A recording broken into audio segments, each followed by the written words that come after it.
বুদ্ধিমান বানাইছেন। এই জন্য উমর রাদিয়াল্লাহু তাআলা আনহু বলছে, ইয়া রাসূলুল্লাহ, কবরে যাওয়ার পরে বুদ্ধিটা থাকবে না বিলুপ্ত হয়ে যাবে?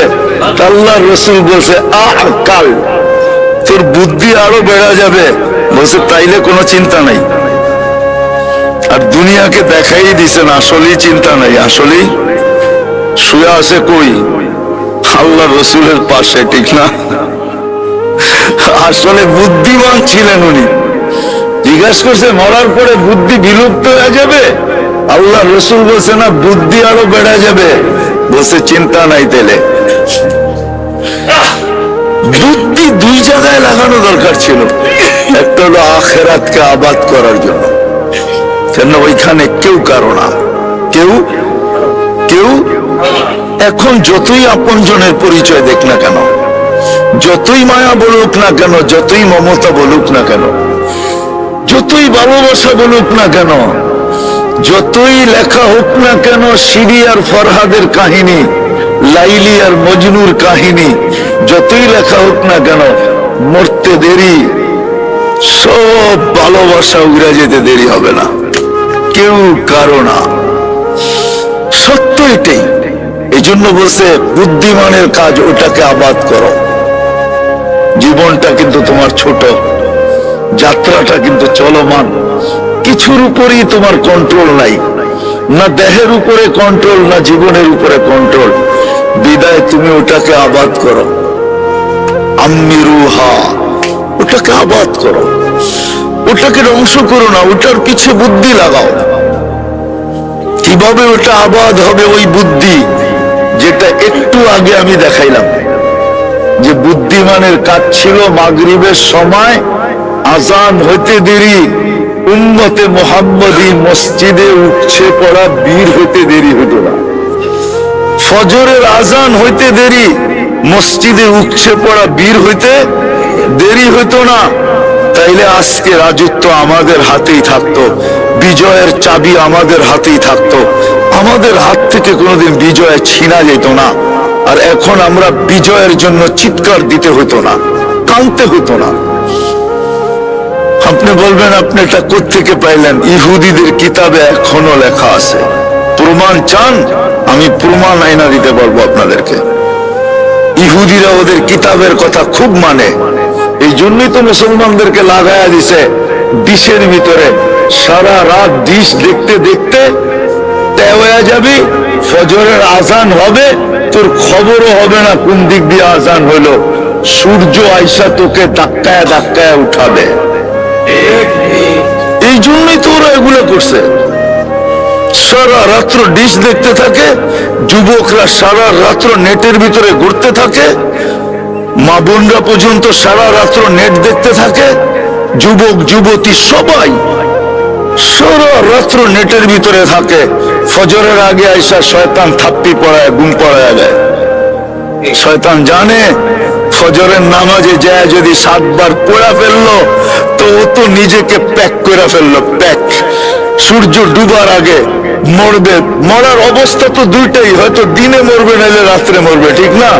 শয়তান জানে ও নিজেকে প্যাক করে ফেলছে, দিনে মরলেও শহীদ, রাত্রে মরলেও শহীদ। আরেকটা বলি, বুদ্ধিমানের কাজ হইতো যে আসরের আজান হইতে দেরি, মসজিদে উঠছে পড়া বীর হতে দেরি হইতো না। বলবেন এটা আবার কি রাখা? দিতে দেখাইতেছি আমি, কেন হাদিসে আছে মান সাল্লাল বারদাইন দাখালাল জান্নাহ, যে ফজর আর আসর জামাতে পড়লো সে যেন জান্নাতেই আছে, সে যেন। এটা তো বুদ্ধির কাজ ছিল। বলবেন তাইলে এশার মাগরিব কি? ওটাও আছে। এশা তো এই জন্য ছিল যে ঘুমায়া যাব, সকালে উঠবো কি উঠবো না জানি না, ঘুমায়া যাব, সকালে উঠাইলে তো উঠবো, আর না উঠাইলে আল্লাহ ডাকে আয় আমার সাথে কথা বলে ঘুমা, যদি না উঠিস তা আমি যেন সাক্ষী দিতে পারি যে আমার সাথে কথা বইলা আসছে, আমার কাছেই রাখো। বাকির সাক্ষীর দরকার নাই, আমি যেন দিতে পারি। কে সাক্ষী দিবে? এসব পড়া যে ঘুমায়া গেছে আর মরে গেছে, ও ওকে আল্লাহ সাক্ষী দিবে যে আমার সাথে কথা বলে আসছে। বুখারীতে আছে মুসাল্লি উনাজি রব্বা, নামাজি আল্লাহর সাথে কথা বলে। আল্লাহ বলবে আমার সাথে কথা বলে আসছে, রাখ আমার কাছে, বেশি নাড়াচাড়া করিস না, আমার কাছে রাখ। বেশি টানা আছাড়া করিস না, আমার কাছে রাখ। বেশি প্রশ্ন টশ্ন জিজ্ঞেস না, আমার কাছে রাখ, আমার সাথে তো কথা বলেই আসছে। এই জন্য ছিল এশারের নামাজ। হ্যাঁ, বলে মাগরিবের নামাজ কেন? বলে দিনের বেলা তো 3 বার তোর সাথে কথা হইলো, এখন তো রাত্র শুরু হয়ে গেল, আয় না দুইজনে একটু কথা বলি না, এই জন্য মাগরিবের নামাজ। বুদ্ধিমানের কাজ তো এটা ছিল, বুদ্ধিমানের কাজ তো এটা ছিল। আমি একটু বুঝাই আপনাদেরকে, বুদ্ধিমানের কাজ তো এটা ছিল যে যুবক হাঁটবে আর আল্লাহ গৌরব করে বলবে ইন্নী উবাহি বিহিল মালাইকা। যুবককে দেখায় আল্লাহ বলবে ফেরেশতারা, আমি এই যুবককে তোমাকে নিয়ে তোমাদের উপরে গৌরব করি। বুদ্ধিমানের কাজ তো যুবকের এটা ছিল যে নিজেকে এরকম বানানো যে আল্লাহ গৌরব করে। মানুষ গৌরব করলে আর কতক্ষণ করে? ফুল দিলেই আর কতক্ষণ দেয়, ঠিক না? কি মনে হয় আপনারা বোঝেন নাই? ফুল দিলেই কতক্ষণ দেয়? যুবককে অতক্ষণ ফুল দিবে যতক্ষণ যৌবন আছে। যৌবন শেষ আর কেউ দিবে না। সবাই বলবে গরিব গড়ে দ্বীপ জ্বেলো না, ফুল দিও না কেউ ভুলে, কেন এটা বুড়া হয়ে গেছে গা। এখানে দ্বীপও চাইলো না, ফুলও দিও না, ঠিক না? তো যুবক তোমাকে ফুল কয়দিন দিবে? যুবকরা যে 14 তারিখে ফুল দেয়, কয়দিন দেয়? কয়দিন? দূর মিয়া, রূপ আছে যতক্ষণ অতক্ষণ, রূপ নাই কে দিব ফুল? আমরা তো ঢাকা শহরেই বড় হয়েছি, আমরা অনেক কিছু চিনি না, অনেক কিছু জানি না। হ্যাঁ, এক সময় বড় বাহার ছিল, পুরা নাম ছিল, দাম ছিল, এখন বুড়ি হয়ে গেছে, কেউ জিগায় না। কি মুতাল্লি কি কয়? ঢাকা শহরের জিনিস এখন কেউ জিগায় না, নাম বলে দিমু। কয়েকদিন আগে তো পেপারে দেখলাম এখন বস্তিতে থাকে। কিসে? এক সময় এফডিসি কাঁপায় ফেলছে, ঠিক না? এফডিসি চিনেন? আবার আপনি কোন হুজুর, আপনিও এফডিসি চিনেন? এফডিসি কাঁপায় ফেলছে এক সময়, আর এখন বস্তিতে থাকে। ফুল কয়দিন দিবে? এই জন্য আসেন, বুদ্ধিমানের কাজ হলো ওটাকে আবাদ করেন, আখেরাত আবাদ করেন। করা কোনো কঠিন না, এই উম্মতের জন্য সহজ। আমি তো দেখাইলাম একটা, এতটুকুই যদি বুদ্ধি কেউ খাটায় দেয়, এতটুকুই বুদ্ধি যে আমার ফজর কোনোদিন ছুটবে না, আমার মাগরিব কোনোদিন ছুটবে না, আমার আসর কোনোদিন ছুটবে না, আমার এশা কোনোদিন ছুটবে না, আমার মাগরিব কোনোদিন ছুটবে না, জোহর কোনোদিন ছুটবে না, আমার 5 ওয়াক্ত কখনো বাজমাত ছুটবে না। যদি এতটুকুই বুদ্ধি লাগায় দেয়, এতটুকু, আর বেশি না, ফজরের জামাত তো জান্নাতের টিকেট, টিকেট, টিকেট। বিশ্বাস হয় না? এই জন্য তো ফজরের নাম কোরআনে ভিন্ন। ইন্না কুরআনাল ফজরি কানা মাশহুদা। আল্লাহ বলে ফজরের নামাজ শুধু নামাজ না, জান্নাতের টিকেট, তোমার আখেরাতের সঙ্গী, সর্ব জায়গায় তোমাকে প্রটোকল দিবে ফজরের নামাজ। হাদিসে আছে সুদর্শন যুবক হয়ে সামনে আসবে, আর ওই ব্যক্তিকে বলবে তুমি নিশ্চিন্ত থাকো, যা হবে আমার সাথে হবে।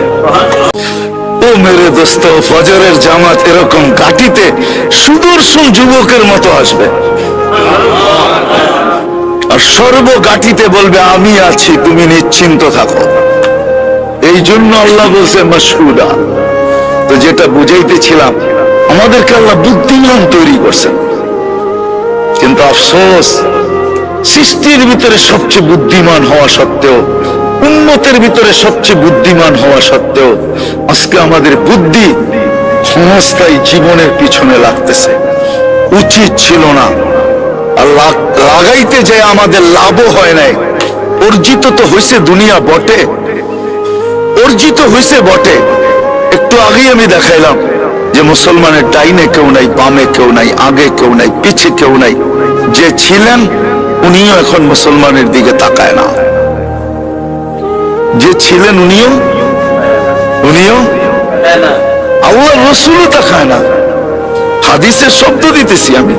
আল্লাহ রসুল বলছে এক সময় আমার উম্মতের আসবে, হুম বারিগুম মিন্নি আনা বারিগুম মিনহুম অহুম বুরাআউ মিন্নি। আমিও তোমাদের দিকে তাকাবো না, কেননা তোমরা আমার দিকে তাকাও না। আমি পুরো হাদিস দিতেছি। সায়াতি আলা উম্মতি জামান ইউহিব্বুনা খামসা ওয়া ইয়ানসাউনা খামসা।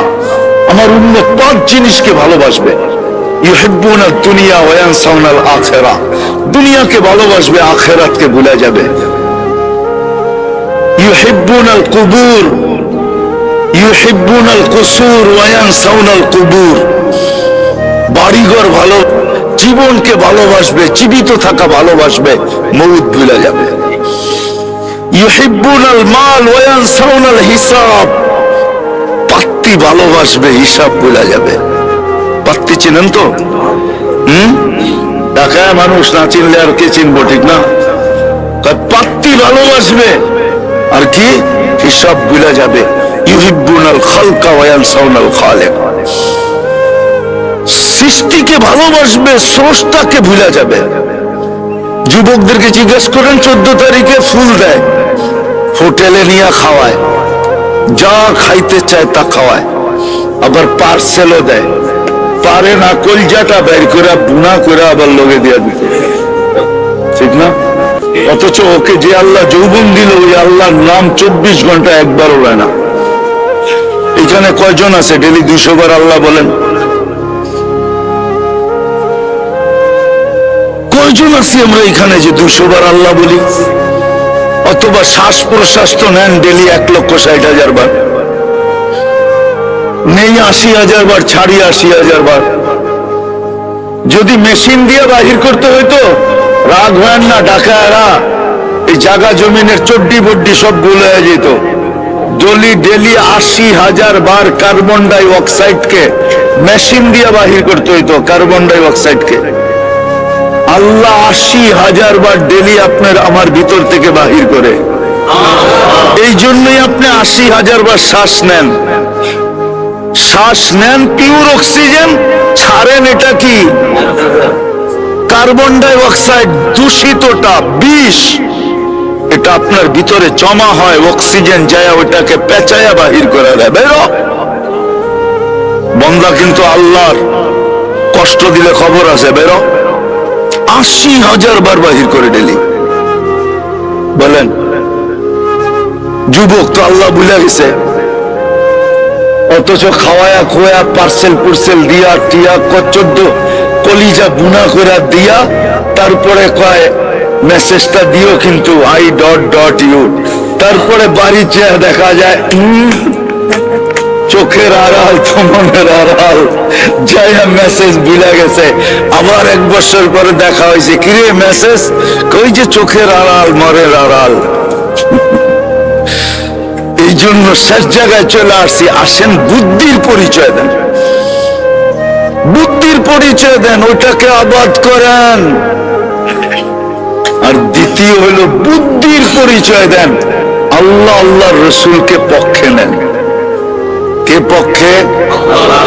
আল্লাহ এবং আল্লাহর আল্লাহ আল্লাহর পক্ষে নেন, পক্ষে পক্ষে নেন। মুসলমান আজকে আল্লাহ আল্লাহ রসুলকে পক্ষে নিতে পারে না। তো যেটা বলতেছিলাম হাদিস, তখন আল্লাহ রসুল বলছে 5টাকে ভালোবাসবে, 5টা ভুলে যাবে।